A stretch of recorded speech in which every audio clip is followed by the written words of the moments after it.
So what drew me to this story, Darby and the Dead, was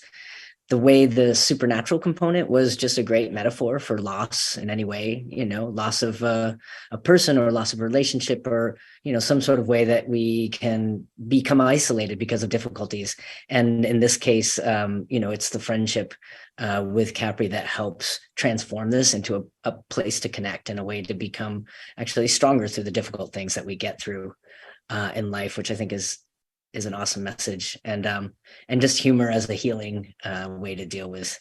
the pain of being in high school, or just feeling like you're different, or any of that. I think it's such a great way to navigate it. Yeah, the relationship between Darby and Capri is the whole movie, and it really is this journey of this friendship that was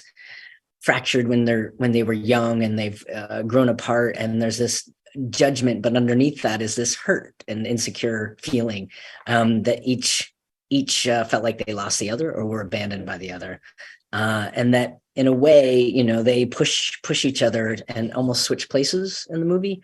and get to see from the other side some things that they didn't realize. And so yeah, I think that it's, yeah, and just they play off each other so well in that classic comedy duo. The Riele's kind of playing more the straight man, and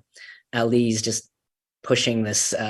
agenda, but is really funny and selfish, but also really honest, and just says the things that you're not supposed to say, maybe. And so it's just a great foil for each other through the movie. So the cast for Darby and the Dead is a phenomenal combination of young cast that's close to the age of the high school students that they're portraying, but they're all seasoned actors for the most part. They've been working for a long time, since they were young, and so the professionalism and their skill at their craft is really high, but their willingness to try stuff, and even try stuff that might not work, and it's just a great combination to have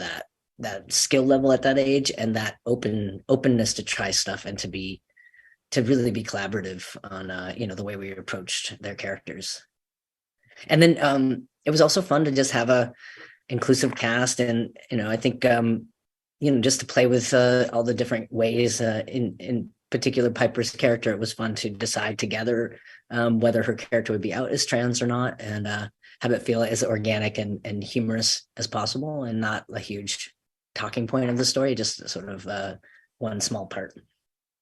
I think it would be great if people took away from the film that maybe the difficult things that happened in their lives could be assets to them, could be a way of connecting, could be ways, that they could recognize their strengths coming out of it. And maybe that all the people that we think we know, that we're looking at from across the room, metaphorically or literally, we don't. And maybe if we get more time interacting with people different than ourselves, it could break down perhaps a little bit of this projection, and maybe a little more empathy. It's a very high goal, but one can hope.